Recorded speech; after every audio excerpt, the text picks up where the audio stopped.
Kami mohon perhatian hadirin, acara Studium Generale akan segera dimulai. Assalamualaikum warahmatullahi wabarakatuh. Selamat pagi, salam sejahtera bagi kita semua. Pada hari ini, Rabu 1 September 2021, kita akan mengikuti Studium Generale bersama pembicara, Redaktur Senior Kompas, dan juga Rektor Universitas Multimedia Nusantara, Dr. Ninok Leksono, MA, dengan topik adaptabilitas dalam perjalanan hidup dan profesi. Acara hari ini akan diawali dengan menyanyikan lagu kebangsaan Indonesia Raya. Hadirin dimohon berdiri.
Hadirin disilakan duduk kembali. Selanjutnya kita akan mengikuti penyampaian sambutan dari Direktur Kemahasiswaan Institut Teknologi Bandung yang sekaligus akan membuka acara pada hari ini. Kami silakan dengan hormat Dr. G. Prasetyo Aditama, SSN, MSN. Selamat pagi, terima kasih Pak Nanan. Yang terhormat Bapak Dr. Ninok Leksono, MA, Bapak Profesor Taufik H. Hidayat, para dosen, dan tentu para mahasiswa semua beserta mata kuliah Studium General KU 4078 ini. Juga para hadirin semuanya yang hadir di ruang Zoom ini atau di YouTube channel ITB Official. Assalamualaikum, salam sejahtera, Om Swastiastu, Namo Buddhaya, salam kebajikan. Selamat pagi semuanya, semoga kita tetap sehat selalu di masa pandemi ini terutama. Hari ini kita bertemu lagi nih di sesi Studium General KU 4078 dengan pembicara seorang public figure, Rektor Universitas Multimedia Nusantara, tokoh pers juga, dan sekaligus juga alumni jurusan astronomi ITB yaitu Bapak Ninok Leksono. Pak Ninok Leksono akan mengajak kita semua para pembelajar ini, khususnya para mahasiswa, untuk mendiskusikan topik yang penting, yaitu adaptabilitas dalam hidup dan berprofesi. Ini saya sebut penting karena kita hidup pada era di mana memang perubahan begitu cepat dan frekuensi yang tinggi. Juga karena yang penting juga adalah karena salah satu pendidikan ITB, tujuan pendidikan ITB ini adalah agar mahasiswa memiliki lulusan, agar mahasiswa memiliki kemampuan yang tinggi tentang adaptasi tersebut. Jadi kemampuan adaptasi yang tinggi kita harapkan dimiliki oleh lulusan ITB. Pak Ninok yang terhormat, mata kuliah Studium General KU 4078 ini bertujuan terutama memberikan wawasan kepada mahasiswa sehingga mereka memiliki perspektif yang luas ya untuk melengkapi pengetahuan dan skill yang mereka sudah terima sesuai dengan program studi masing-masing di fakultas atau sekolah mereka. Oleh karena itu, dengan demikian diharapkan mahasiswa dapat lebih luas dan memiliki kekayaan sudut pandang yang pada akhirnya nanti akan bermanfaat bagi masa depan mereka. Oleh karena itu, mata kuliah ini di sepanjang satu semester ini ya, kita atau ITB ini menghadirkan para pembicara berupa tokoh dari beragam bidang seperti budaya, bidang kesenian, teknokrasi maupun birokrasi, para pekerja sosial dan lain-lain sebagainya untuk menambah wawasan dan sekaligus menginspirasi para mahasiswa. Demikian mudah-mudahan sesi pagi ini dapat berjalan lancar dan membuahkan hasil yang baik bagi kita semua yang hadir di sini, terutama para mahasiswa.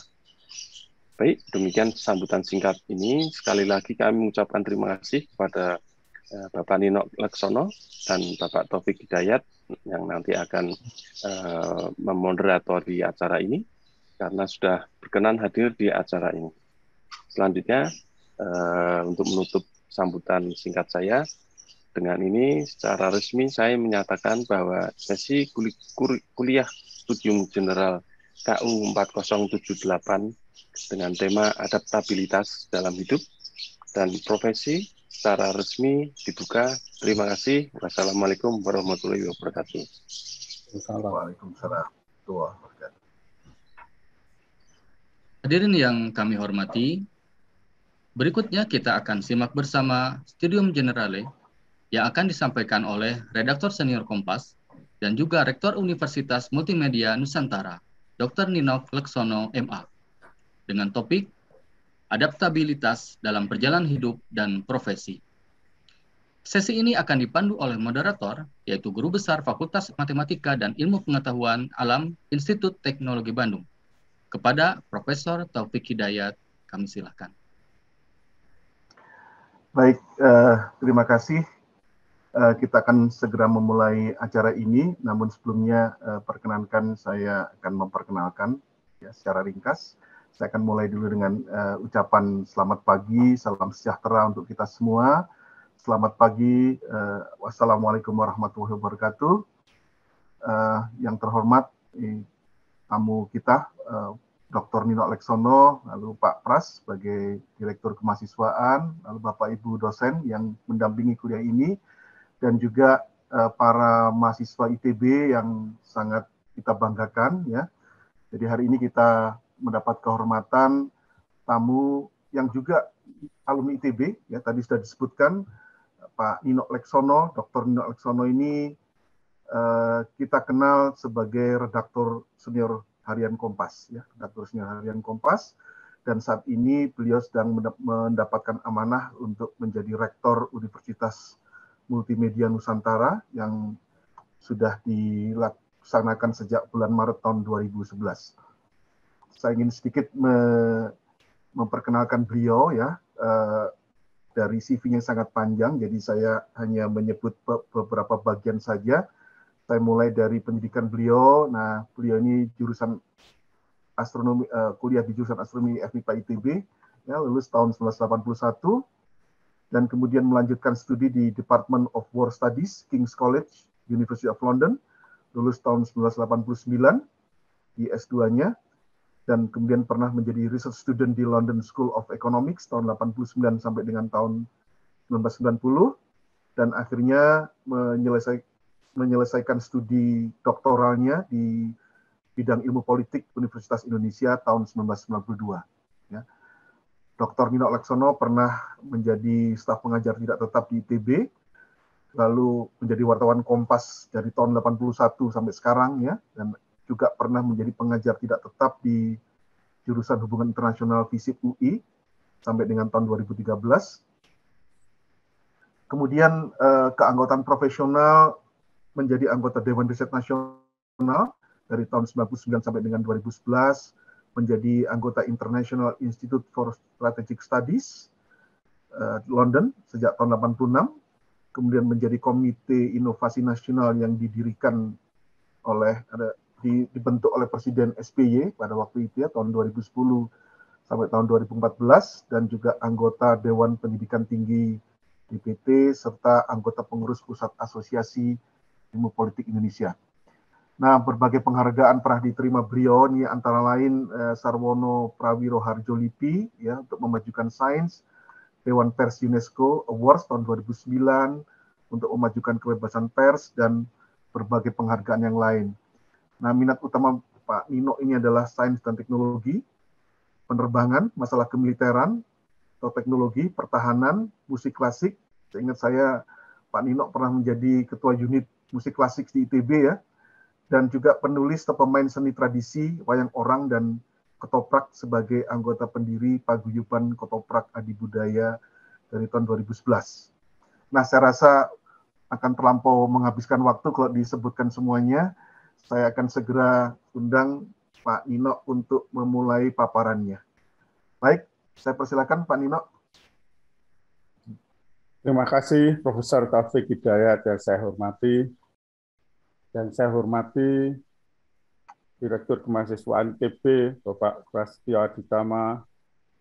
Ini walaupun tidak dalam ruangan ini, tapi saya ingin menyampaikan selamat pagi, salam hormat juga untuk Ibu Rektor, juga Ibu Naomi, ada Pak Nanan, Bu Alfi, dan Bapak Ibu yang lain, dan tentu mahasiswa ITB yang mengikuti kuliah studium general KU 4078 yang saya banggakan.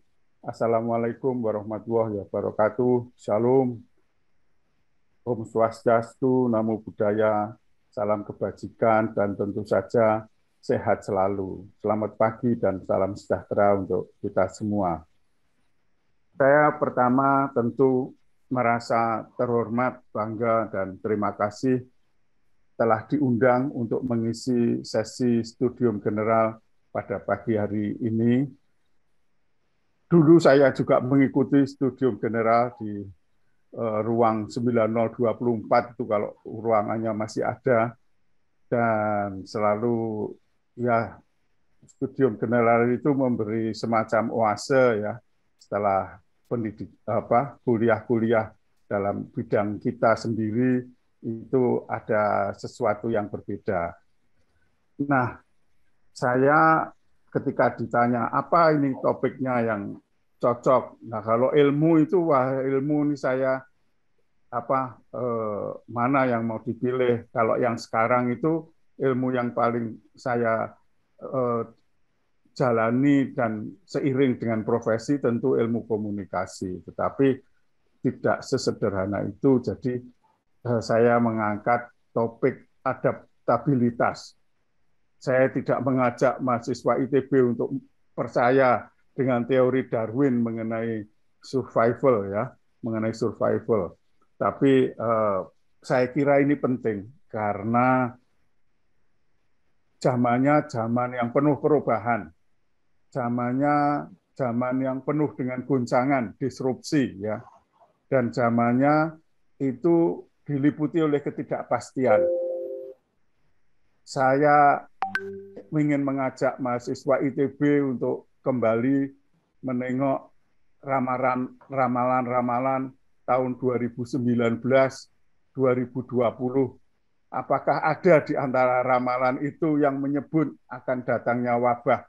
Saya meyakini 99,5% tidak ada satupun orang yang meramalkan akan datangnya wabah itu. Nah, justru mengingat dampaknya yang sedemikian mendalam dan luas, saya merasa bahwa menjadi insan-insan yang adaptif dalam hidup dan juga dalam profesinya itu menjadi sesuatu yang penting dan relevan untuk kita hayati ya.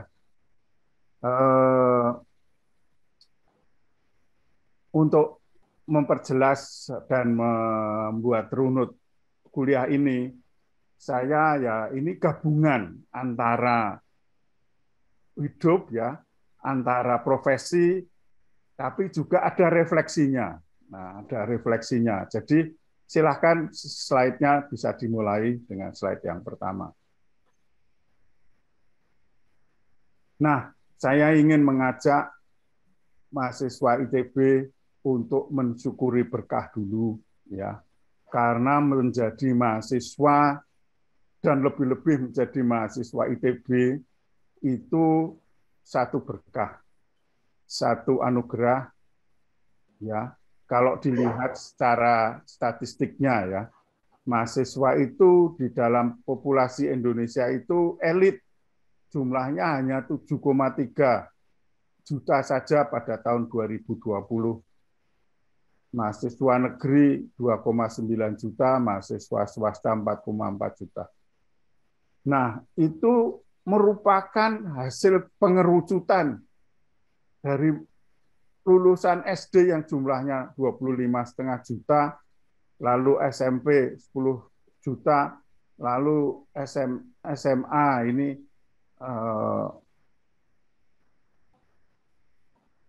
ya SMP SMA 48 dan SMK 49. Ya kira-kira 9 juta lah, 9 juta. Nah, yang lulus dari pendidikan tinggi itu di antara populasi hanya 8,5%. Berita dari BKKBN yang dilansir oleh kompas.com.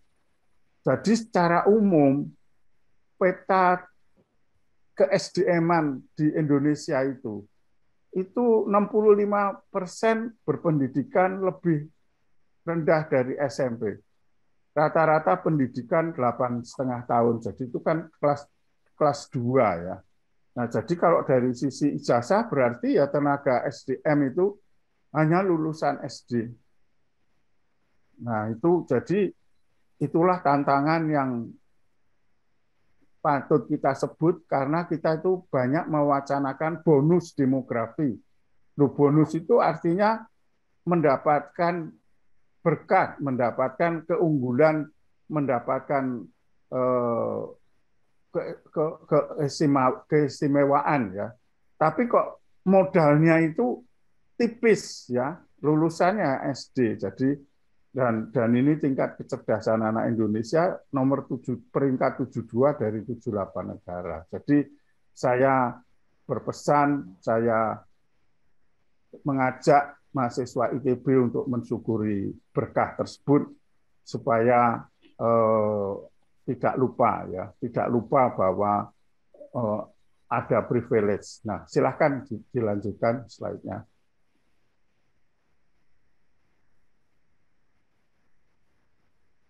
Nah, ini berhasil kuliah di ITB.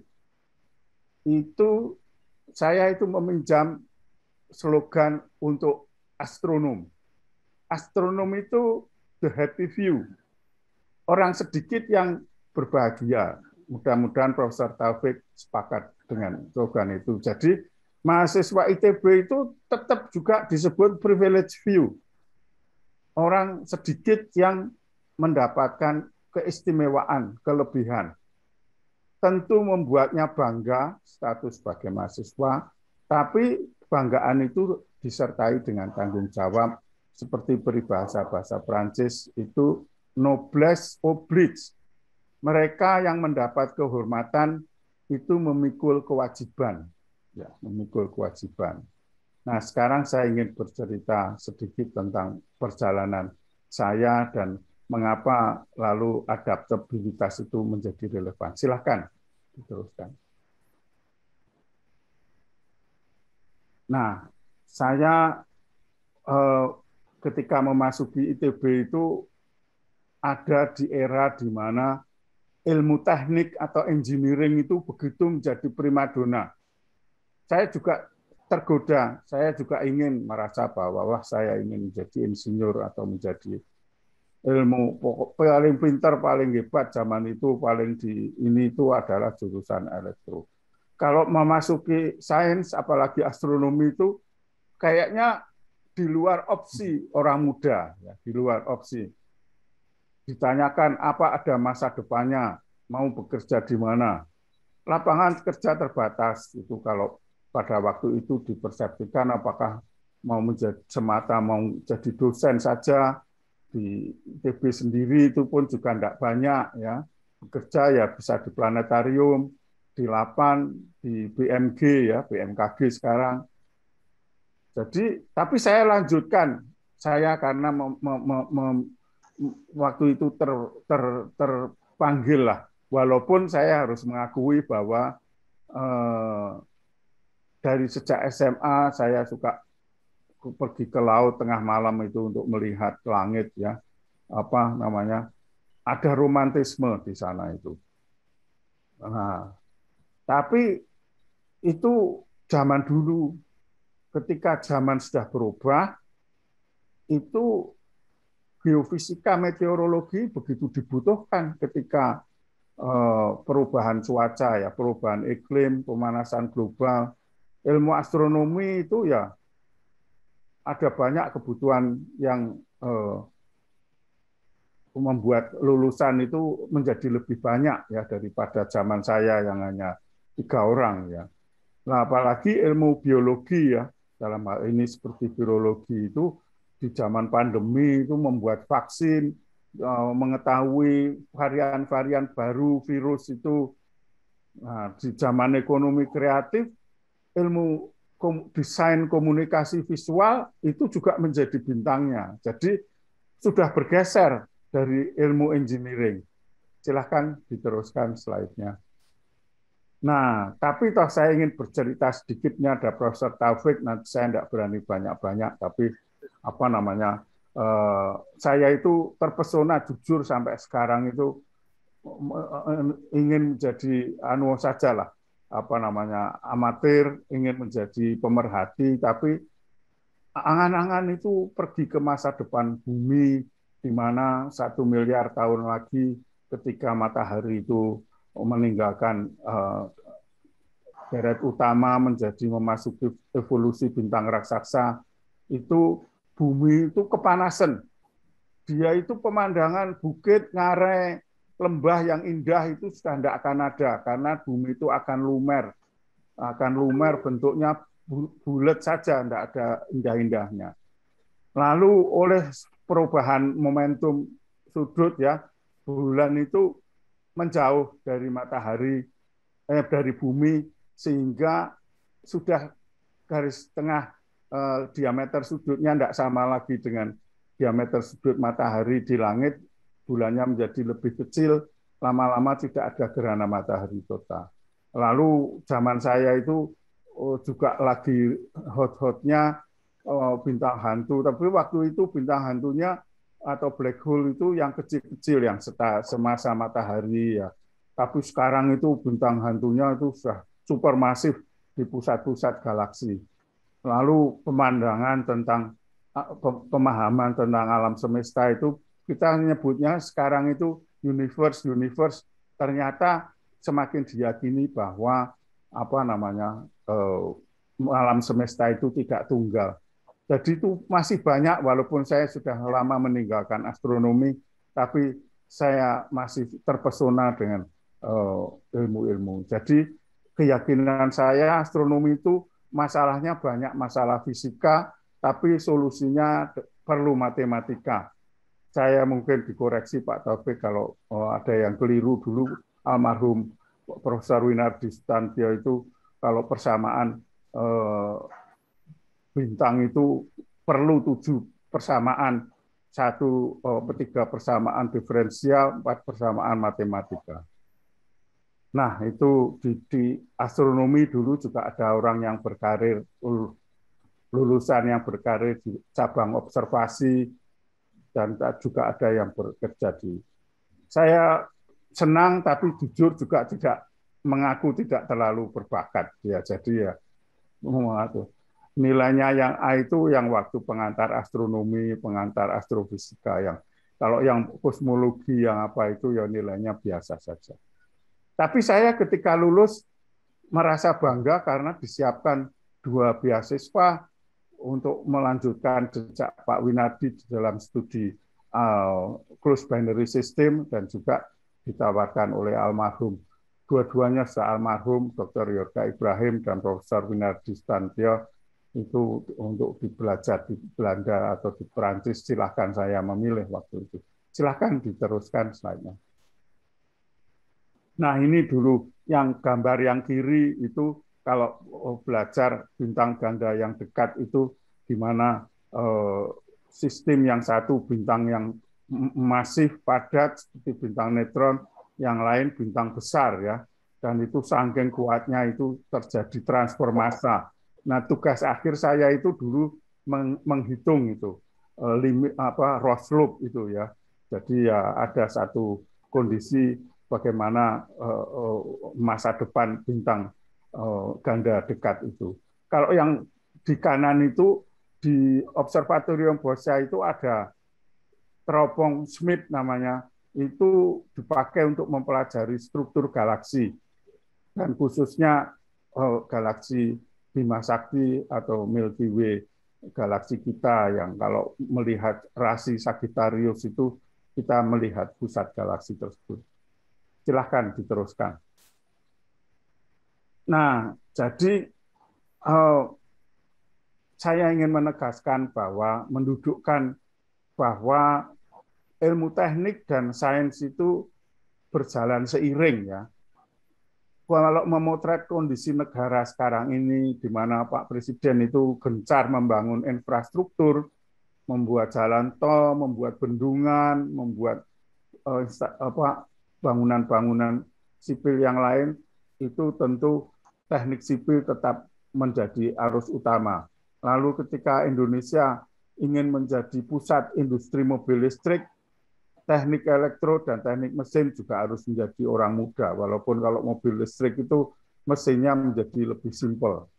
Nah, masalahnya sekarang ada orang yang atau melakukan survei bahwa minatnya orang muda terhadap sains dan teknologi itu sudah menyusut.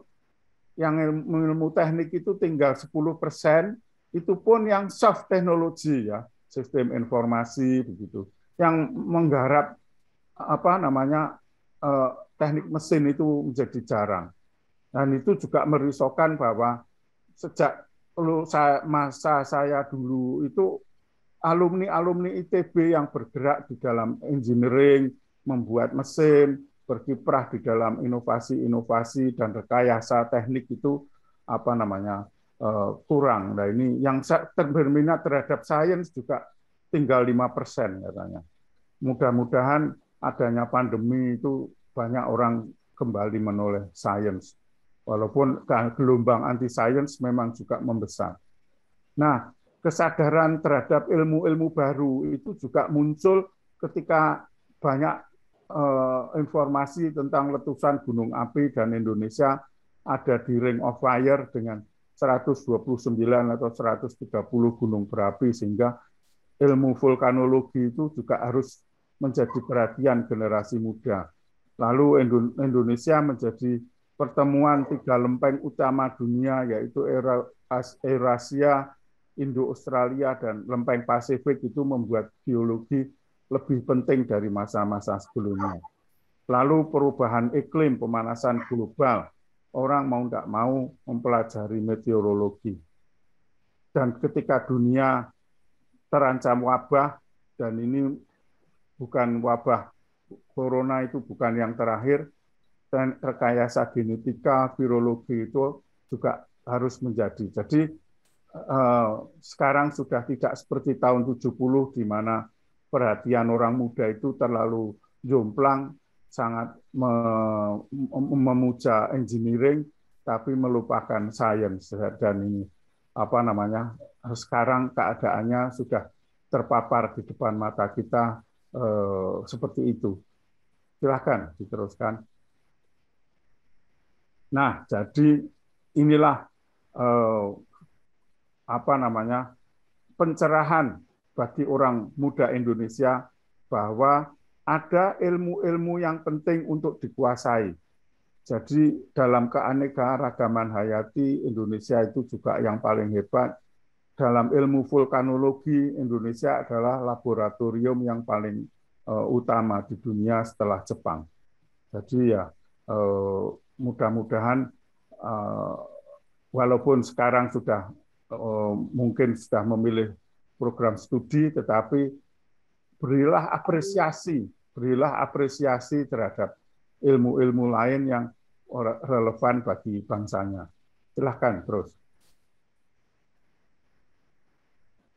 Nah, masalahnya saya itu walaupun belajar astronomi, mendapatkan beasiswa, dan tentunya dulu juga ingin seperti Profesor Taufik, ingin menjadi dosen, tetapi skenario itu oleh satu koinsidensi sejarah itu tidak berjalan seperti direncanakan, yaitu pas saya kuliah itu, pas aktivisme mahasiswa ITB itu meningkat.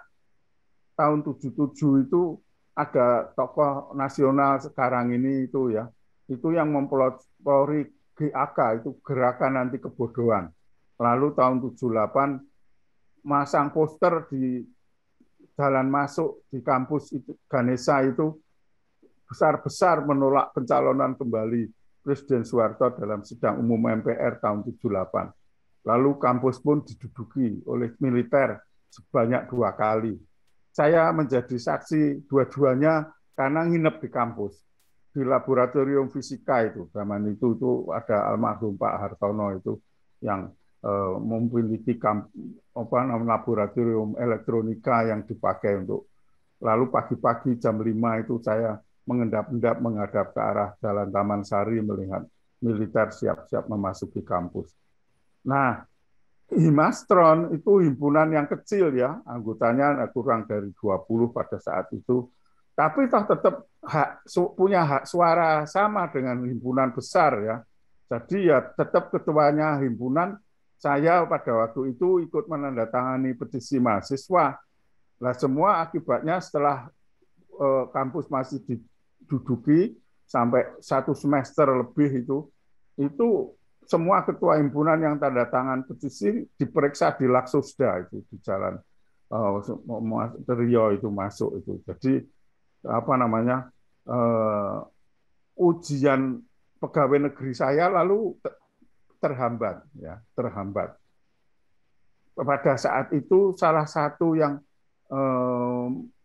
membuat saya itu mendapat pencerahan itu, wah kok bagus ya orang seperti Pak Bambang Hidayat itu sering dikenal orang karena rajin menulis. Jadi saya juga mengembangkan bakat menulis di media dan juga aktif bekerja di Observatorium Boscha. Mungkin generasi mahasiswa astronomi sekarang kalau membuka plat-plat fotografi bintang ganda tahun 75 sampai 80 itu masih ada dokumentasi hasil potretan saya mengenai bintang ganda. Jadi skenario itu berubah. Nah, disinilah saya ingin mengajak mahasiswa ITB bahwa cita-cita itu bisa berubah karena perubahan lingkungan, perubahan situasi ya. Bukan atas kemauan kita, tapi kita ikut berubah di dalamnya. Silahkan diteruskan. Nah, jadi akhirnya saya menyampaikan pada mahasiswa ITB yang hadir pada pagi hari ini bahwa berkarir yang ideal itu adalah yang sesuai dengan bidang studi, karena itu kalau bisa mendalami lebih dini itu bisa mendalam, nanti bisa jadi doktor dalam usia yang muda begitu.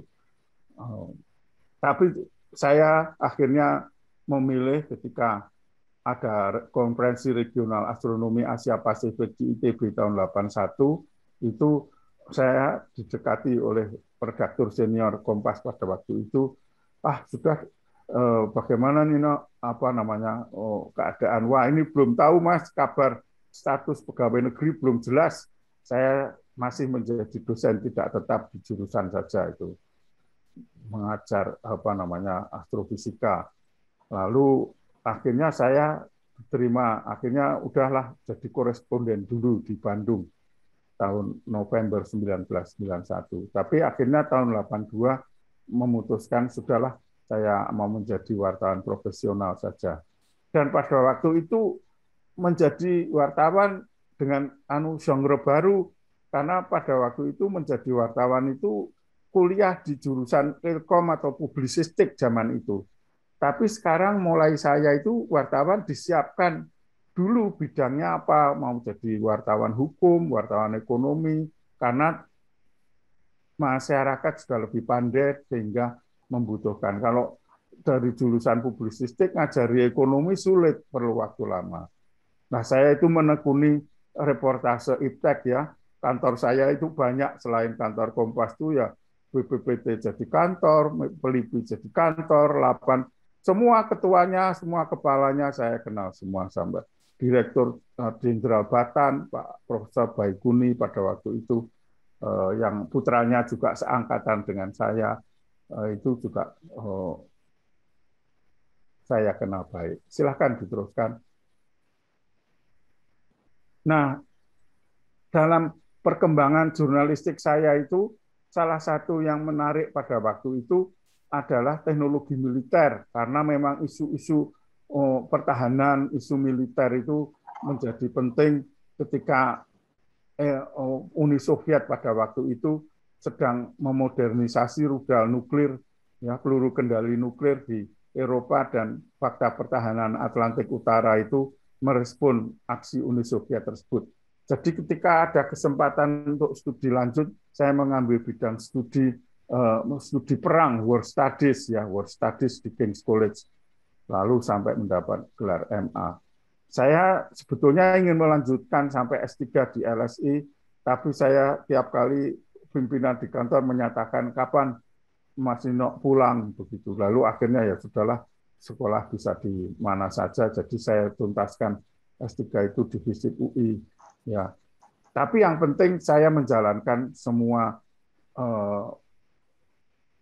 tugas tersebut, tugas profesi itu dengan tuntas. Silahkan Mas, terus.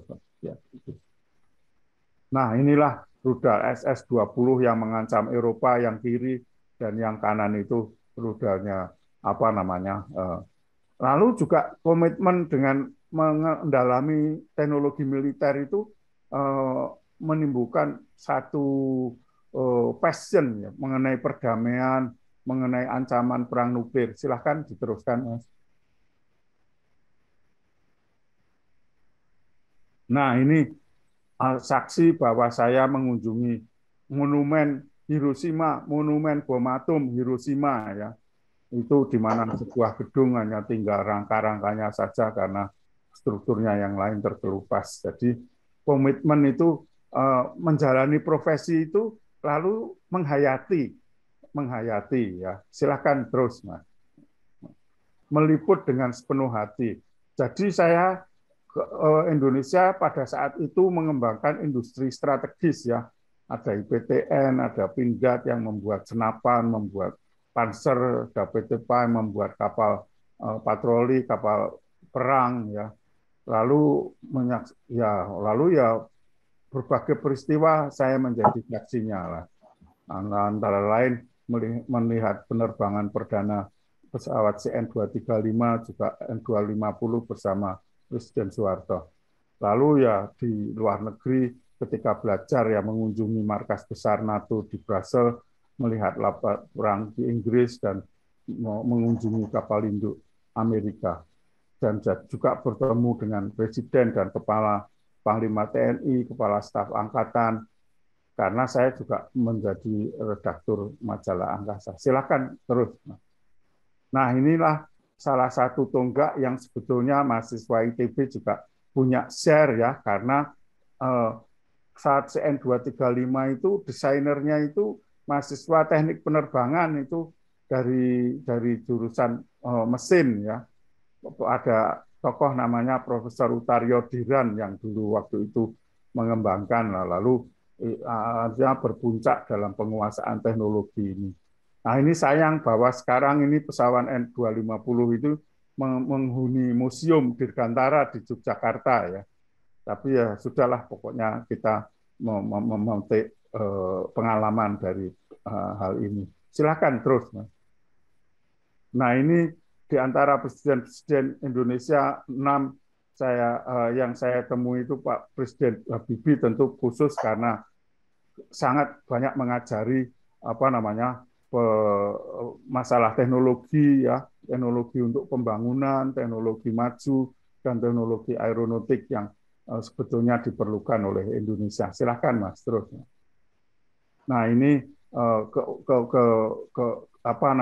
menjalankan tugas itu sampai kita itu katakan mendapatkan nama baik sehingga mendapat kesempatan khusus yang sangat langka seperti mengunjungi kapal induk Amerika ini USS Abraham Lincoln ini ketika ikut membantu penanganan bencana gempa bumi dan tsunami di Aceh tahun 2004. Silakan Mas terusnya. Nah, ini pengalaman yang lain. Jadi kalau identitas saya akhirnya ya sudah tidak bisa lain, makanya tadi ketika saya diminta, apa Pak Nino, identitasnya itu ingin ditulis apa? Saya ya ini kalau filsuf Descartes, René Descartes itu menyebut cogito ergo sum, aku berpikir maka aku ada. Kalau wartawan atau penulis ya sudah 1000 ergo sum, aku menulis aku ada. Sehingga dengan menulis itu ya kita lalu beruntung bisa diundang ke berbagai forum mendapat penghargaan dan menurut pengarang Pramudia Anantatur itu menguatkan hati bahwa orang itu boleh pandai setinggi langit tapi kalau dia tidak menulis dia akan hilang di dalam masyarakat dan dalam sejarah. Jadi menulis adalah bekerja untuk keabadian. Silakan Mas. Nah, jadi saya juga menulis dengan passion menulis sejauh ini saya pesan kepada mahasiswa ITB untuk menulis bidang yang linear. Pak Taufik menjadi guru besar karena banyak paper ilmiahnya di bidang astronomi ya. Saya kebetulan itu distracted ya, terpikat oleh berbagai macam ya. Saya bisa menulis satelit, menulis musik orkestra, menulis biografinya Ibu Titik Puspa dan lain sebagainya itu. Dialah karena wartawan itu insan pergaulan. Jadi dia itu bergaul di tengah masyarakat, jadi bertemu dengan orang dari berbagai latar belakang dan kalangan. Ya, itu karena ya sebagian karena hidup menuntut adaptasi, jadi ya saya beradaptasi. Silakan teruskan, Mas. Tapi ini lalu ketika sudah menekuni bidang pendidikan, ternyata ada tugas lain yang memanggil, yaitu tugas pendidikan untuk memimpin Universitas Multimedia Nusantara. Nah, jadi sebetulnya ya wartawan sendiri itu sudah pendidikan publik ya, tapi ketika jadi rektor dihadapkan pada 3 guncangan atau disrupsi ya, disrupsi digital ya, di mana pemanfaatan teknologi digital itu merombak berbagai macam hal. Lalu kita terakhir ini mendengar datangnya revolusi industri 4.0 dan lalu ada pandemi di mana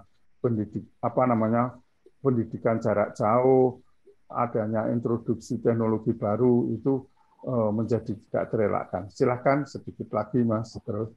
Nah ini di kampus saya itu, kalau kampus ITB itu saya kenang karena antiknya, karena estetik indah arsitektur zaman itu.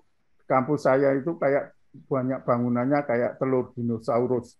Jadi tapi ini gedung ini menang lomba efisiensi energi tingkat ASEAN karena sangat efisien menggunakan energi.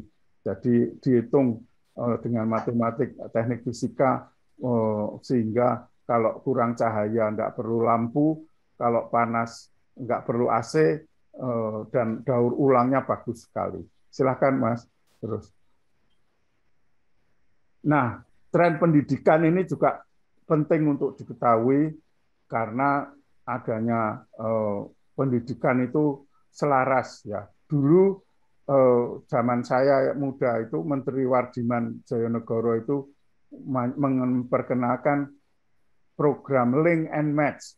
Jadi lulusan perguruan tinggi itu cocok match dengan keadaan di industri. Nah, ini industri yang mana? Nah, ini eranya industri 4.0. Jadi Menteri Dikbud-Ristek yang sekarang itu memperkenalkan Merdeka Belajar Kampus Merdeka itu. Jadi mungkin adik-adik mahasiswa ini belajarnya sekarang apapun prodinya mempelajari artificial intelligence, IoT, 3D printing, robotics dan lain sebagainya. Lalu Pak Presiden juga mengembangkan, saya tidak tahu bagaimana di ITB dilakukan, tapi program digital ekonomi, logistics, e-commerce itu ya, sehingga universitas itu juga dikenai satu indeks kinerja utama bahwa kurikulum bisa dibuat bagus, tapi pertanyaannya apakah setelah lulus alumni mudah mendapat pekerjaan atau tidak. Nah, ini satu challenge tersendiri, tapi ini menuntut kearifan dari adik-adik sekalian untuk menatap dunia kerja ke depan itu seperti apa ya. Silahkan terus, Mas.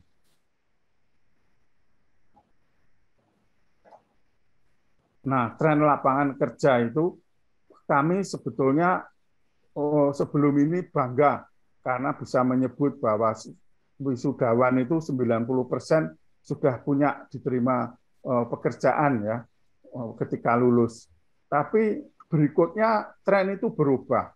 Di tengah sempitnya lapangan kerja itu akan lebih membanggakan lagi kalau mereka itu berani memulai satu usaha, ya.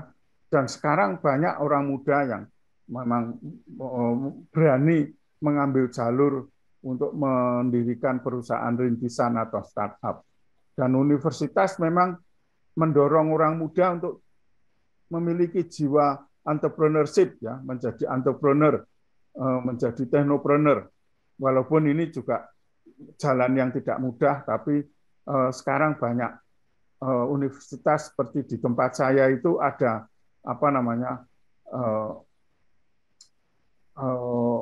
satu unit untuk melatih orang mahasiswa itu untuk mengembangkan jiwa entrepreneurship itu ya. Jadi Skystar Venture itu di UMN itu termasuk yang mendapat penghargaan dari pemerintah karena mengajari orang muda. Dan memang kenyataannya orang muda itu daripada menjadi employee sekarang itu lebih bangga disebut founder, menjadi co-founder atau CEO satu perusahaan rintisan.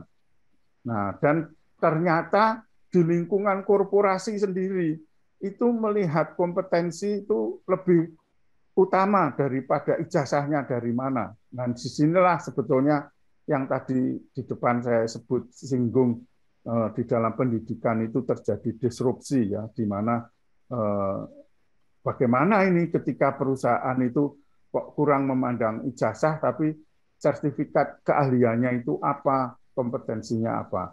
Silakan Mas terus.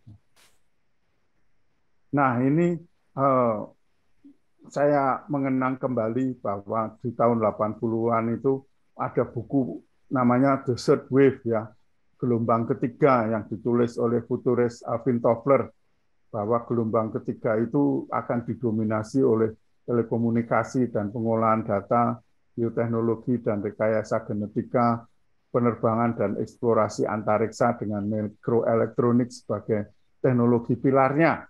Nah, saya ingin bahwa Juli kemarin itu ada penerbangan ke pinggiran ruang angkasa ya, dilakukan oleh pemilik Virgin Atlantic itu Virgin Galactic Richard Branson dan pemilik Amazon Jeff Bezos itu yang dengan Unity itu pergi ke ruang angkasa, sehingga siapa tahu nanti adik-adik ada yang mau menjadi astronot Amerika, astronot Indonesia yang pertama melanjutkan misi Ibu Pratiwi yang tidak mewujud.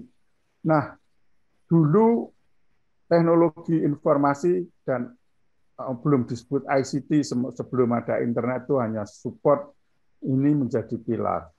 Ini sekarang eranya era big data, melahirkan profesi baru sebagai data scientist, dan work from home atau work from anywhere akan menjadi normal baru. Jadi siap-siap saja nanti untuk bekerja dengan gaya yang baru. Silahkan diteruskan. Nah, jadi ini wisdom yang terakhir. Warisan Charles Darwin itu yang survive itu bukan yang paling kuat, tapi yang paling adaptif. Adaptif dengan segala situasi yang dihadapi. Tidak bisa jadi dosen, ya jadi wartawan.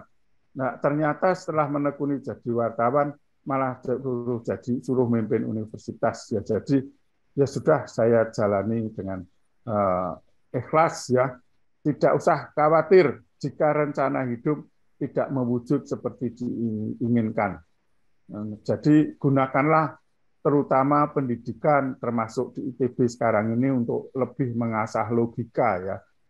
Mungkin yang lebih penting lagi itu ya tentu mendalami mekanika, mendalami disiplin ilmu itu penting, tapi sekarang yang lebih penting adalah tidak kaku, tapi harus menjadi pembelajar sepanjang hayat. Yang tidak kalah penting tentu mengenali kecerdasan yang paling khas dari 9 ya, multiple intelligence yang diperkenalkan oleh Howard Gardner. Jadi tidak perlu semua itu cerdas matematik atau cerdas ilmu alam atau cerdas apa, tapi cerdas dalam musikal, cerdas kinestetik, menjadi atlet seperti badminton seperti Grisia Poli itu satu pilihan hidup. Jadi dan menyeimbangkan otak kiri dan otak kanan untuk membuka fleksibilitas dalam hidup dan karir itu penting. Nah, sekarang saya sampai pada kesimpulan di slide terakhir, Mas, silakan. Ada kemungkinan hidup tidak berjalan sesuai dengan rencana. Jadi jangan kecil hati, adaptif, tetapi tetap ada sense of mission. Ya, sense of mission itu tujuan dari hidup itu sendiri, tujuan mengerjakan profesi itu apa itu harus dimiliki ya. Adaptif tapi tetap memiliki. Jadi saya itu kalau mempelajari teknologi perang, teknologi militer itu dengan satu harapan semoga teknologi yang mengerikan itu tidak menjerumuskan dunia dalam perang yang hebat. Ingatlah Darwin lagi, walaupun saya tidak mengajari orang untuk percaya selalu dengan teori evolusi ya. Dan jangan lupa untuk menjadi long life learner. Jadikan ICT sebagai pemberdaya. Ini penting karena sekarang ini ya ICT menjadi pilar, kita tidak bisa lepas, tapi jangan terperangkap. Dan pikiran terbuka terhadap bidang dan profesi baru. Siapa tahu ilmu apapun, lalu Anda tetap urusan dengan big data dan menjadi data scientist. Nah, kalau kita bersikap ikhlas, akan memberi banyak reward dan kejutan dalam hidup. Jadi pesan saya sebagai penutup, jangan kecil hati. Jadi slide terakhir, jadi saya ingin mengucapkan terima kasih. Ya, silakan Mas, slide terakhir.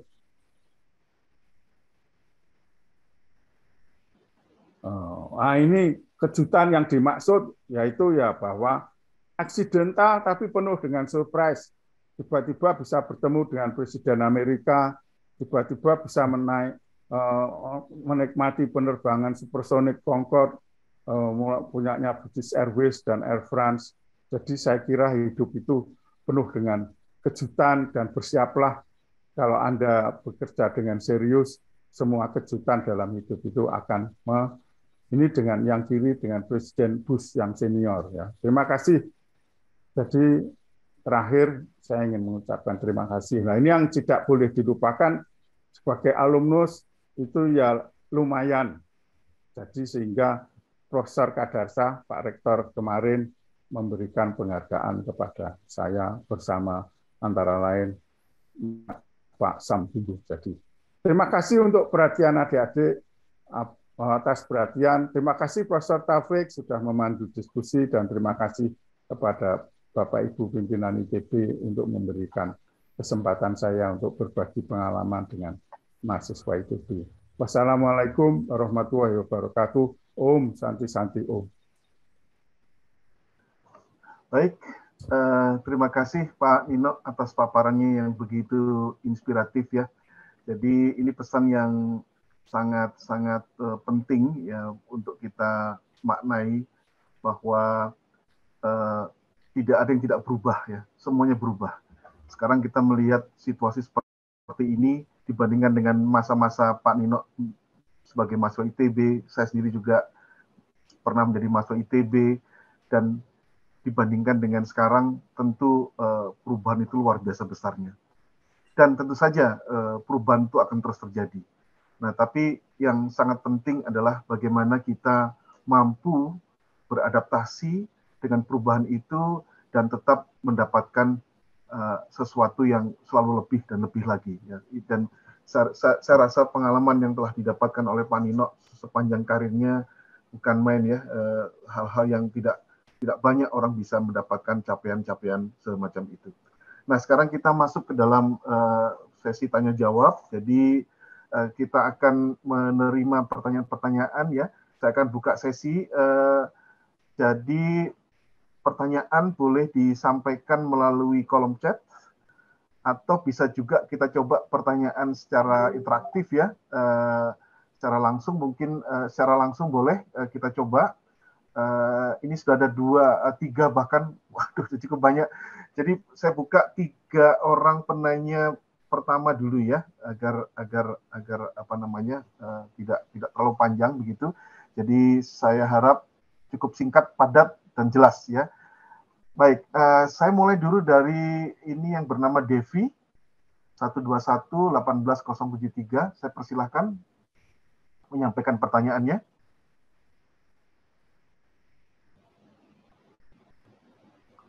Silakan, Devi. Di unmute. Sudah masuk Pak suaranya? Sudah. Terima kasih atas kesempatannya untuk bertanya. Perkenalkan saya Devi Kamarati 121-18073. Jadi ingin bertanya untuk Pak Nino. Ini kan menarik banget ya Pak Nino. Awalnya dari astronomi terus ke menjadi wartawan. Nah, yang Devi ingin tanyakan adalah tantangan apa aja sih yang Bapak sudah hadapi saat menjadi wartawan? Karena kan waktu di era itu wartawan identik dengan kayak banyak ancaman kayak gitu kan. Nah, Devi mau bertanya yang ancaman apa yang udah Bapak dapatkan dan bagaimana cara menghadapi itu. Terima kasih. Langsung dijawab atau dikumpulkan Pak Taufik? Kita kumpulkan 2 pertanyaan lagi ya Pak Nino ya. Ya, saya undang sekarang Adam F. Hanif untuk menyampaikan secara singkat ya, usahakan singkat ya. Silakan.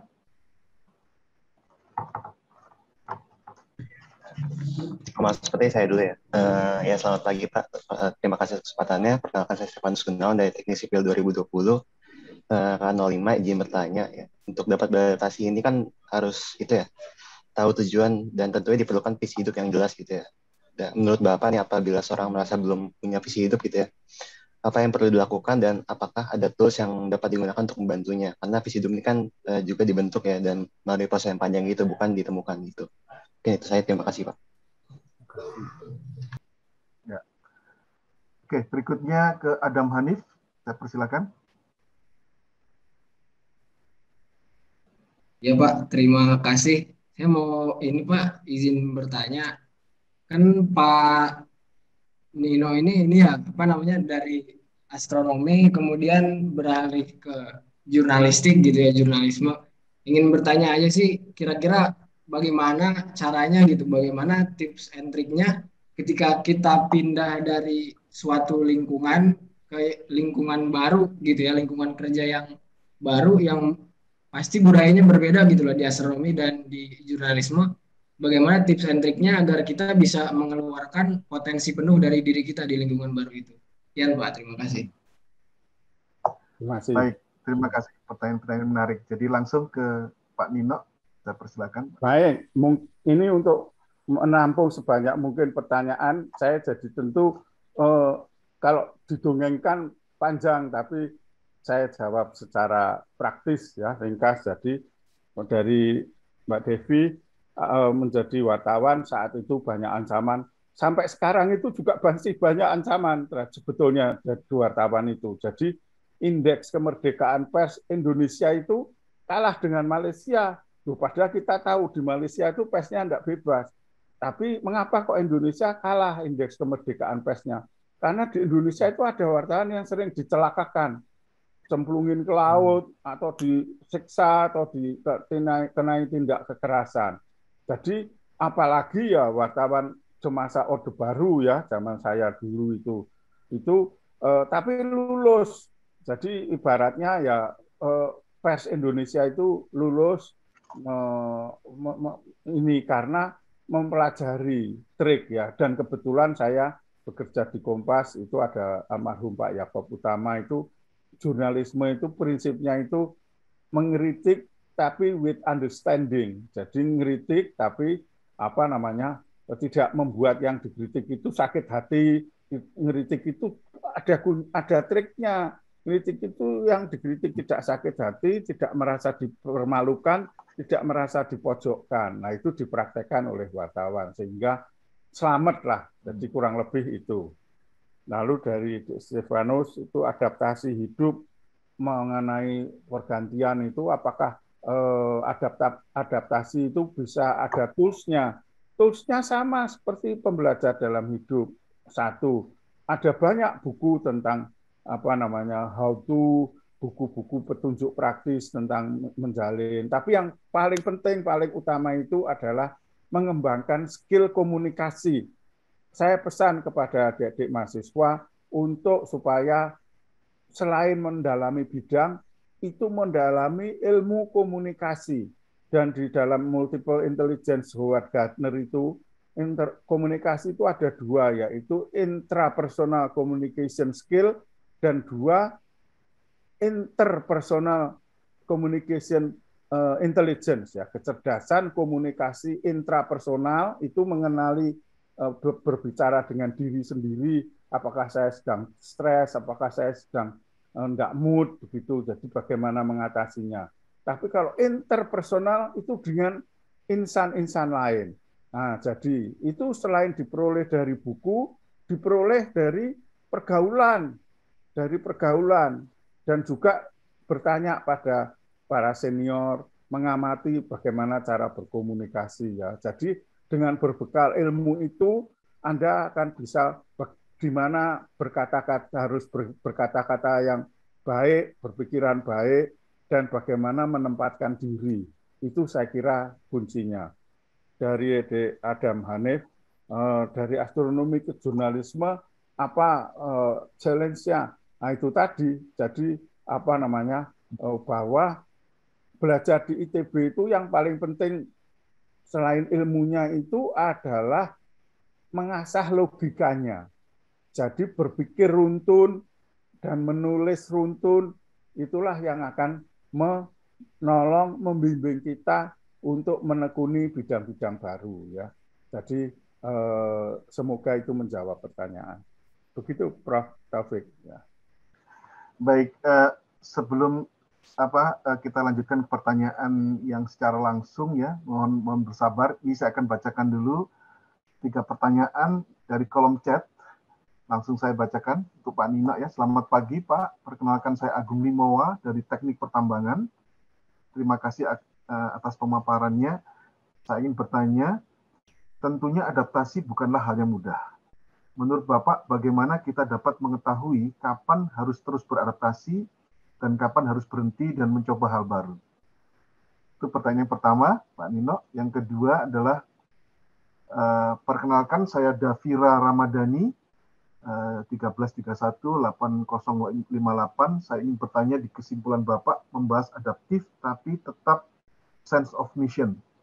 Apakah mission dalam hidup boleh berubah-ubah, menyesuaikan kondisi dan kebutuhan, atau apakah mission harus sama dengan seperti orang yang visioner? Pertanyaan menarik sekali. Dan yang ketiga, saya bacakan.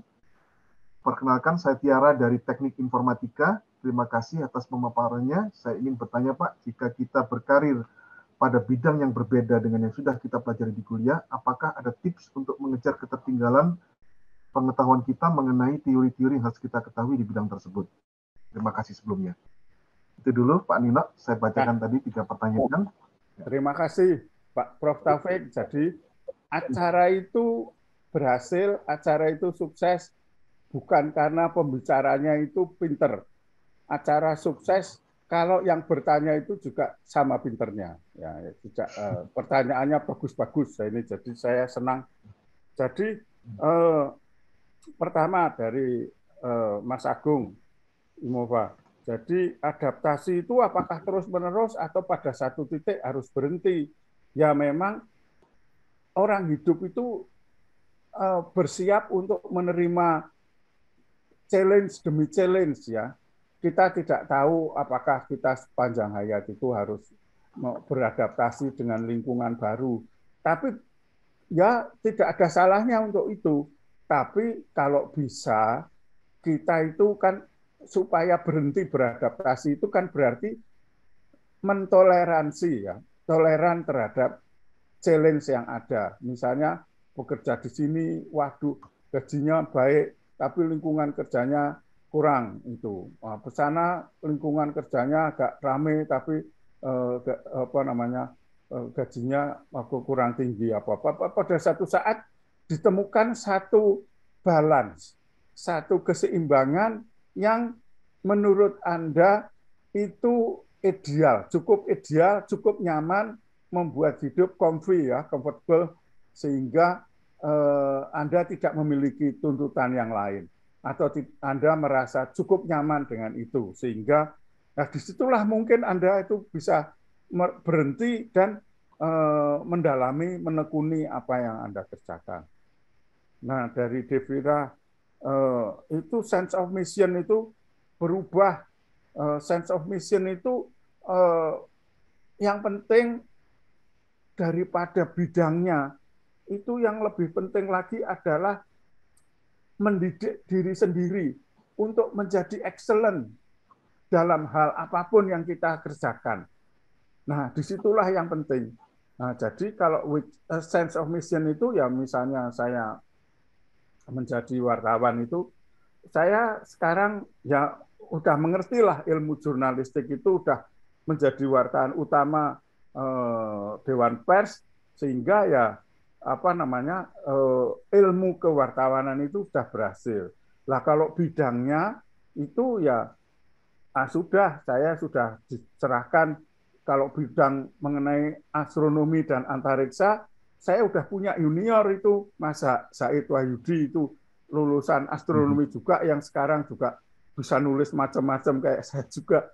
Jadi yang itu ini, nah saya tugasnya, misinya itu sekarang mendidik wartawan. Misinya itu sesuai dengan usia, sesuai dengan posisi, itu sudah bukan lagi kompetensi di bidang itu, tapi yang dibutuhkan adalah kearifannya. Jadi Anda makin tambah dewasa, tambah berusia, itu yang lebih dibutuhkan dari Anda adalah wisdom.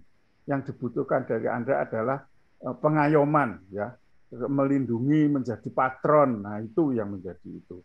Nah, dari Mbak Tiara, jadi kalau belajar barang baru itu, apakah kita itu selalu harus ada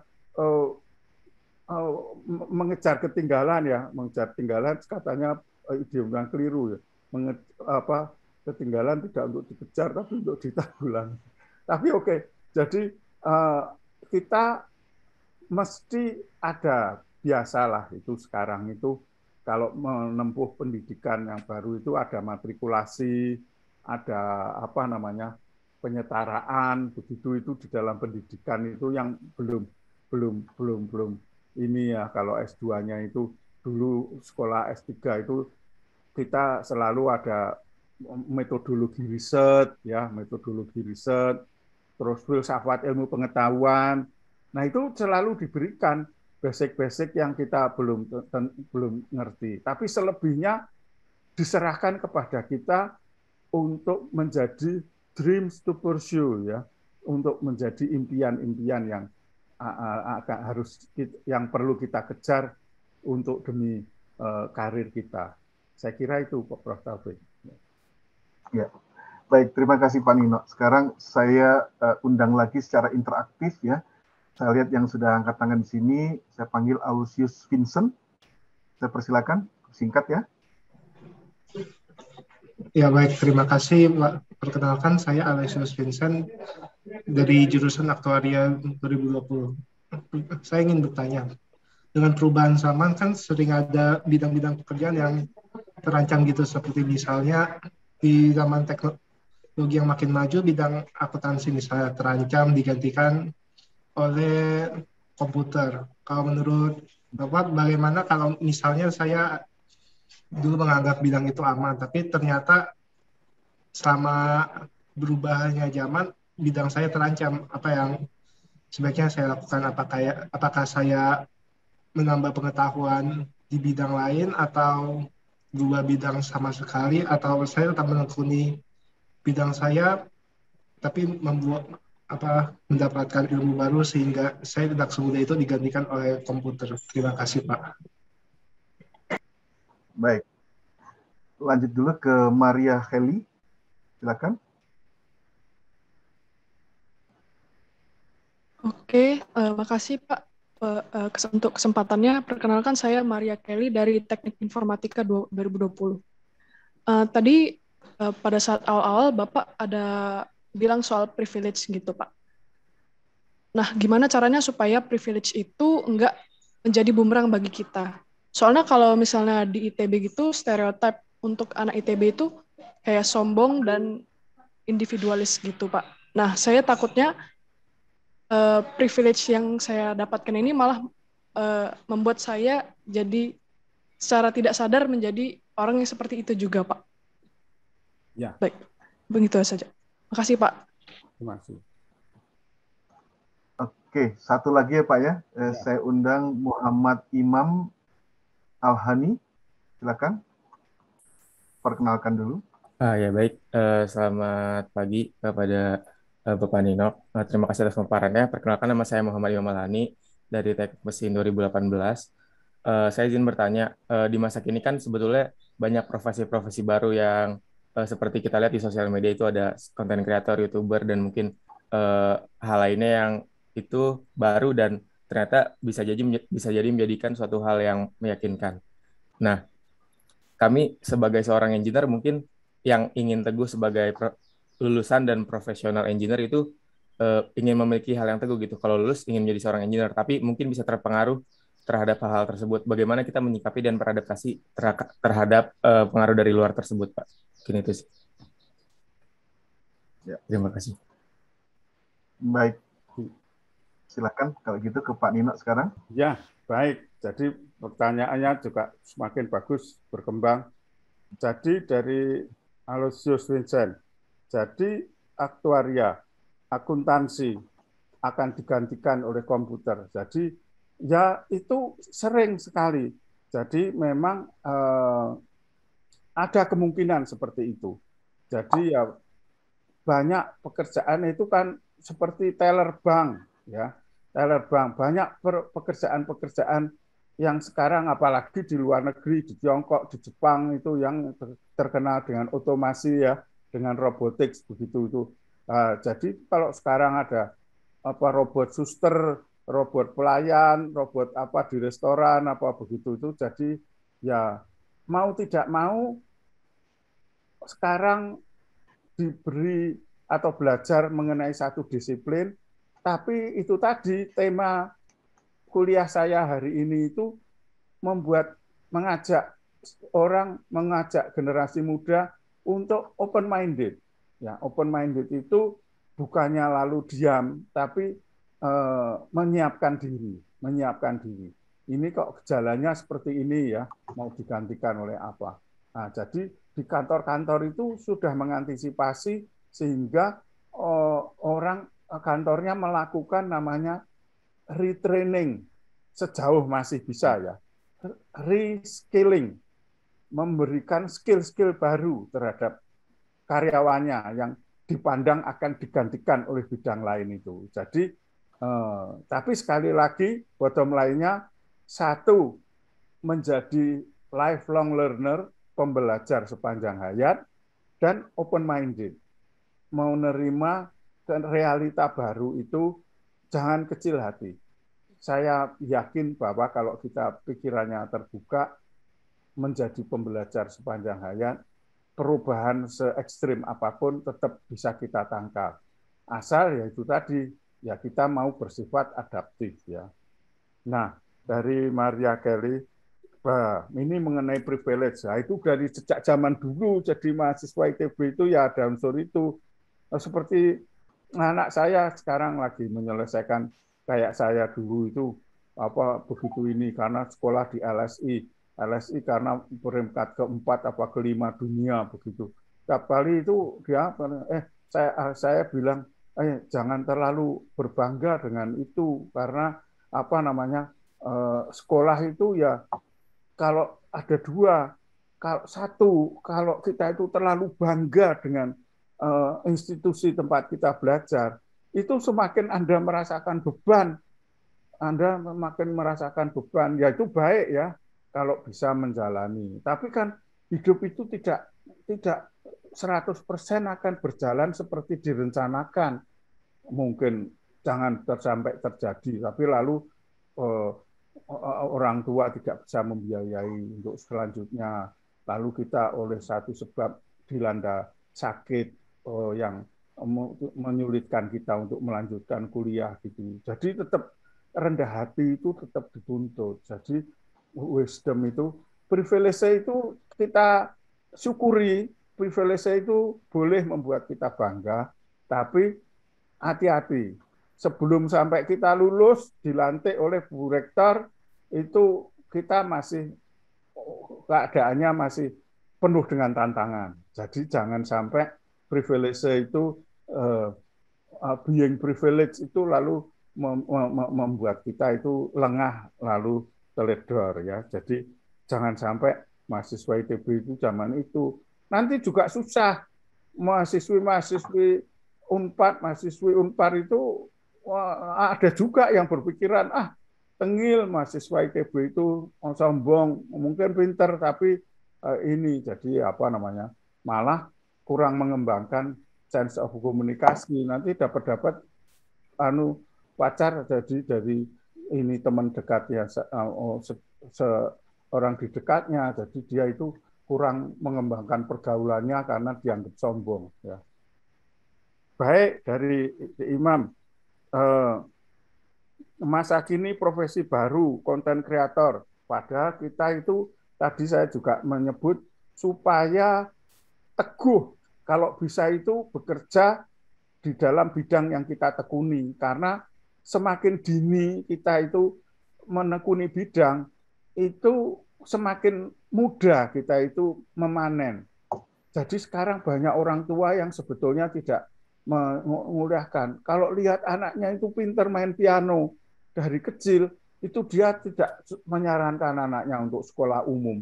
Nanti dia itu senangnya itu tetap main piano. Jadi dia itu buat apa belajar mekanika, buat apa belajar termodinamika kalau yang disenangi itu adalah main piano. Jadi sekarang orang tua tidak ragu untuk menyekolahkan anaknya di dalam itu. Nah, sekarang yang beruntung mendapatkan ini itu ya syukurlah bangun. Saya kalau tidak ada koinsidensi sejarah, tidak ada nasib, tidak ada sejarah pergerakan mahasiswa ITB, ya saya ya mungkin akan jadi tetap setia untuk menekuni ilmu bintang ya, ilmu astronomi karena saya terpesona sekali dengan langit ya. Tapi toh sejarah tidak menggariskan seperti itu. Jadi tapi ada faktor lain bahwa orang itu ada keyakinan bahwa rumah, pekerjaan, jodoh itu ada takdirnya. Jadi ada kalanya orang itu mengingini pekerjaan sebagai insinyur mesin tadi disebut. Tapi kok konten kreator itu, wah kok diam-diam saya itu punya kesenangan ini, apa namanya, pinter buat konten begitu ya. Eranya era YouTube. Wah, ngelihat selebriti-selebriti kayak begitu. Ya memang bidangnya bidang mesin, tapi siapa tahu nanti mesin dengan konten kreator itu bisa bersinergi, bisa dikombinasikan, bisa saling mengenrich ya, memperkaya begitu. Siapa tahu ada inovasi dalam itu.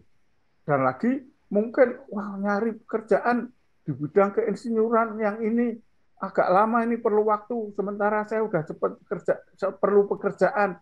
Tahu-tahu muncul tawaran dari satu perusahaan apa di luar bidang yang didalami itu. Wah ya sudahlah, saya terima saja dulu.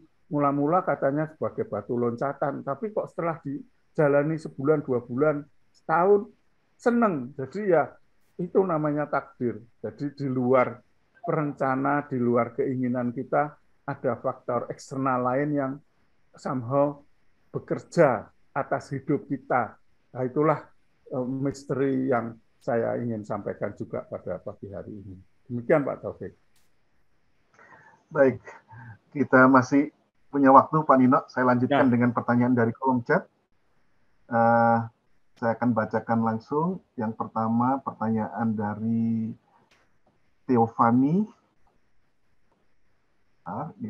Pertanyaan dari Teofani, NIM 108-18002.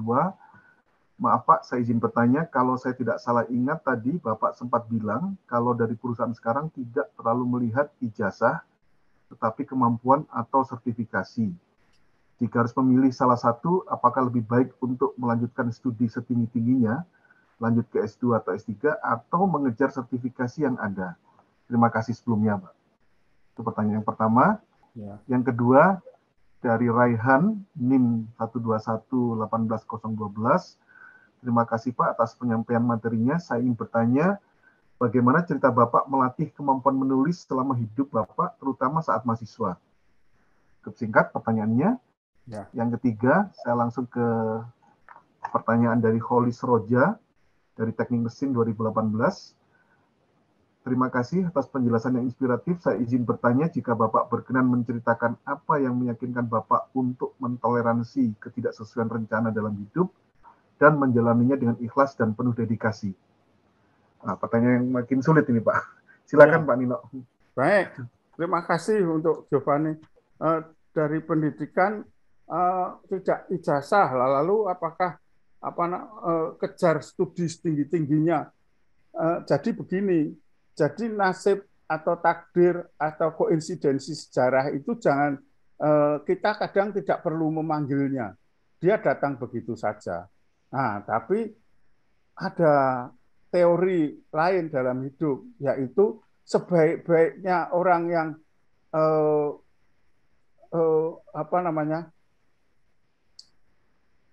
tidak punya visi atau tidak punya rencana, masih lebih baik orang yang punya rencana. Jadi ya tetap saja rencanakanlah hidup. Kalau itu dianggap sebagai takdir, kalau ada yang membelokkan itu ya. Jadi bekerja saja setinggi-tingginya untuk mengejar S2, S3 bagi yang senang dengan penelitian ya. Nah, tapi kalau mengenai sertifikat itu ada begini, jadi ada orang yang terpanggil untuk menjadi ilmuwan seperti Prof. Taufik ya. Ada yang ingin bekerja dalam industri ya. Nah, kalau yang dalam ya di ilmu sendiri ya banyak sekali sertifikat yang harus yang ditawarkan untuk dikuasai, karena baik juga untuk menguasai satu keterampilan yang praktis ya, keterampilan yang praktis. Tapi ada juga yang memang panggilannya itu teoritis. Nah, sekarang coba adik-adik ini merenungkan nanti malam atau kapan begitu sempat. Sebetulnya saya itu ingin apa sesuai dengan bakat dan kemampuan itu. Kalau apa namanya, memang saya itu unggul di dalam matematik, punya passion terhadap riset, nah ya sudah saya akan mengembangkan ini. Tapi kalau saya itu, wah ini saya kok perkembangan ICT ini begitu menjanjikan ini, banyak sekarang kok tiba-tiba muncul aplikasi yang fenomenal ya, mulai dari yang main-main sampai yang serius. Nah, itu banyak, hidup itu ditentukan oleh aplikasi sekarang. Jadi, nah kalau memang keinginannya itu untuk menjadi apa namanya ahli di dalam coding ya, menjadi programmer, ya silahkan memilih jalur yang itu. Nah, Mas Raihan cerita melatih menulis. Kebetulan saya itu tidak memulai ketika di mahasiswa, tapi saya itu sudah memiliki kesenangan menulis itu dari SD, yaitu ketika Pak Guru itu ngajari untuk menulis surat kepada keluarga apa-apa, itu saya melakukannya dengan serius. Jadi kecintaan terhadap bahasa itu apa namanya saya wujudkan, dan apa namanya itulah yang membantu ketika masa-masa mahasiswa. Jadi ya lama-lama kiriman orang tua itu dulu sedikit saja, karena saya mendapat honor yang banyak dari Kompas, dari Pikiran Rakyat, dari Sinar Harapan, dari media-media lain dari sejak saya mahasiswa itu. Jadi bisa neraktir teman-teman itu karena sudah menulis. Jadi menjadi wartawan itu hanya tinggal selangkah lagi. Jadi itu tadi nasihatnya Pak Pramudia itu tolong dipraktekkan juga untuk bidang studi apapun, bahwa nanti ujian Anda pertama itu menulis skripsi. Nah, tolong kepandaian menulis skripsi nanti terus dikembangkan, karena itu tadi cogito ergo sum, scribo ergo sum ya. Dengan menulis maka aku ada. Jadi menulislah. Jadi itu dikembangkan untuk mengembangkan kemampuan saja. Jadi holistic regard. Jadi apa namanya menjalani toleransi terhadap perubahan sehingga tetap ikhlas untuk berdedikasi dalam pekerjaan. Saya kira ya bahwa di antara values, nilai-nilai dalam hidup itu, lama-lama orang itu mengakui bahwa kompetensi intelektual itu bukan nomor satu lagi ya, bukan nomor satu lagi. Jadi orang menerima karyawan itu yang dilihat adalah bagaimana apa namanya kemampuannya untuk bekerja sama ya, bekerja dalam teamwork ya, bagaimana dia itu apa sikap tolerannya terhadap teman-temannya, bagaimana dia berkomunikasi ya, nanti baru kepinteran. Jadi karakter itu lebih diunggulkan. Jadi itu ya tadi yang terkait dengan pertanyaan pertama mengenai keahlian dalam sertifikasi apa itu, ya itu semua itu sertifikasi kepandaian itu sekarang itu jatuh dalam nomor 2, nomor 3. Tapi sekarang karakter, kepandaian, kebisaan, toleransi, bekerja dalam teamwork itu lebih diutamakan. Jadi apa namanya dengan berbekal itu saya kira kita itu akan lebih bisa mudah diterima di dalam itu. Tapi kalau modal kita itu hanya kepinteran, merasa diri paling bisa, merasa diri paling itu sekarang malah kurang mendapat poin di perusahaan-perusahaan, di instansi-instansi itu. Saya kira itu Pak Taufik. Iya, terima kasih Pak Nino. Ini masih ada pertanyaan lagi, waktunya sudah hampir habis ya. Saya rasa ini batch yang terakhir. Saya bacakan dari Eki Tresna Arbi, jurusan Teknik Tenaga Listrik. Saya ingin bertanya, pada awal penjelasan Bapak bahwa sekarang terjadinya penurunan minat di bidang teknik dan industri. Namun di bidang industri banyak regulasi-regulasi yang menghambat perkembangan industri nasional. Sehingga sekarang kita bergantung pada produk luar negeri. Dengan begitu, minat pemuda untuk di bidang industri semakin menurun karena kurang berkembangnya industri nasional. Menurut Bapak, apakah saya yang mimpinya menjadi engineer di industri harus tetap berada di jalur saya, sedangkan perkembangan industri di Indonesia masih dihambat oleh regulasi tersebut dan bidang lainnya lebih menguntungkan? Itu pertanyaannya. Lalu satu lagi pertanyaan dari YouTube nih Pak, dari Heri Budiawan, bagaimana cara beradaptasi terhadap profesi saat ini karena dulu merasa salah pilih jurusan? Wah, ini agak berbeda. Silakan Pak Nino. Jadi saya tolong di yang kedua, karena salah jurusan, gimana Pak Taufik? Ya, bagaimana cara beradaptasi terhadap profesi saat ini? Ya. Karena dulu merasa salah pilih jurusan. Ya. Sudah dua itu? Sudah dua ini dulu Pak. Oh baik. Jadi dari Egy Tresnardi. Nah ini pertanyaan yang esensial mengenai industri ya. Jadi saya memahami betapa ada semacam frustrasi di kalangan teman-teman di berbagai bidang, khususnya di bidang engineering ya, karena industrinya itu tidak tumbuh, aktivitas rekayasa di Indonesia itu kurang. Nah inilah saya dulu itu bekerja di Komite Inovasi Nasional itu banyak teori-teori dikemukakan, rencana itu. Saya itu punya satu counter argumen tunggal, yaitu bahwa sudah Pak, kalau mengenai teori inovasi itu sudah cukup. Sekarang kita itu memusuhi karakter-karakter buruk yang masih menempel diasosiasikan pada bangsa kita. Cirinya 3, yaitu kita itu sering sebagai bangsa gitu diasosiasikan memiliki 3 karakter kurang baik, yaitu kalau bisa dipersulit kenapa dipermudah, gitu. Kalau ada yang bisa dimahalin kenapa dimurahin, dan yang ketiga ini kalau bisa dibeli kenapa bikin sendiri. Nah yang ketiga ini relevan dengan pertanyaan Egy tadi itu. Sekarang ingin mengembangkan diri menjadi bidang engineering, membuat rekayasa. Nah itulah yang saya harapkan. Jadi kita itu senang ganti-ganti handphone, senang ganti gadget, tapi jarang yang tahu gadget itu dalamnya itu isinya apa aja, fungsinya apa saja. Baliknya dengan bangsa Tiongkok.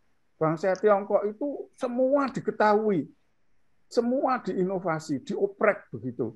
Nah itu bangsa Indonesia kalau ingin maju, itu jadi saya mendorong Egy untuk terus mengetahui, tetap bertekun, syukur kalau bisa memulai inovasi. Kalau perlu nanti punya inovasi apa, saya datangi. Saya tulis laporan jurnalistiknya untuk dimuat di Kompas. Karena penting, jadi lulusan ITB itu juga diciri. Dia itu senangnya itu jadi reseller. Dia itu senangnya dalam berniaga begitu. Tapi insinyur mesin tapi tidak senang bongkar-bongkar mesin, tidak senang mengoprek itu Jadi insinyur ICT, informatik itu yaitu kerjanya gadget itu kurang dipahami, tapi karena memang senang. Lah kalau orang Tiongkok itu orang Finland, orang Amerika bisa membuat gadget, tapi dia itu membuat ada handphone yang SIM-nya bisa 2, bisa 3, dikasih TV tuner sehingga bisa buat nonton TV begitu. Dan sekarang dikasih kamera yang super canggih. Nah ya kayak gitu itu seneng ngoprek, itu keahlian yang dibutuhkan oleh kita.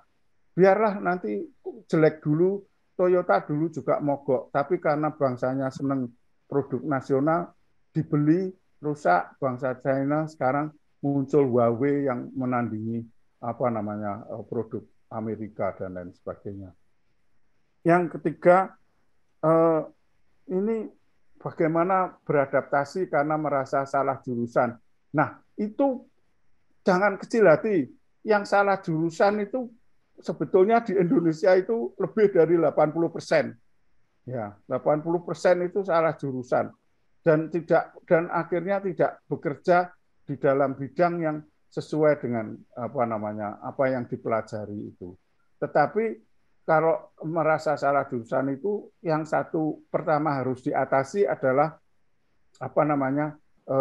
menyalahkan diri sendiri dulu, Tetap optimis bahwa ilmu itu, di luar ilmunya itu ada pelajaran untuk melatih logika, sehingga logikanya itu yang diambil, ya. Untuk logikanya diambil, oh ini ada segi bagus begini ini. Nah, itu disimpan di dalam memori untuk dijadikan sebagai bekal. Sekarang ini nggak usah disesali, tapi saya pesan supaya diselesaikan dulu studinya, walaupun salah jurusan. Ya, hasilnya mungkin karena salah jurusan tidak, ya syukur kalau bisa tetap nilainya IPK-nya bagus ya. Tapi kalau nilainya cukup saja tidak apa-apa. Tapi yang penting mendapat pengalaman yang berharga, mendapat logika yang bernilai untuk dikembangkan. Jadi saya kira itu Profesor Taufik dan adik-adik sekalian, jawaban saya mungkin karena waktunya terbatas tidak bisa panjang lebar, tapi silahkan mengontak apabila ingin berdiskusi lebih lanjut, karena saya sebagai pendidik, sebagai rektor, sebagai memiliki concern untuk pengembangan generasi muda itu untuk tetap optimis menatap masa depan. Demikian Profesor Taufik dan adik-adik sekalian. Baik, terima kasih banyak. Ini sangat menarik, pertanyaan pasti sangat banyak. Sebenarnya saya sendiri juga punya satu pertanyaan, Pak Nino, tapi waktunya sudah habis. Jadi nanti, oke. Ya, barangkali saya kembalikan dulu ya ke Pak Nanan tadi sebagai pengantar tadi. Jadi kita beri aplaus nih ke pembicara undangan kita atas penyampaian yang sangat menarik hari ini ya. Terima kasih. Baik, saya kembalikan Pak Nanan. Baiklah hadirin, dengan demikian studium general pada hari ini telah selesai. Terima kasih atas perhatian hadirin dalam mengikuti acara ini. Selamat siang. Wassalamualaikum warahmatullahi wabarakatuh.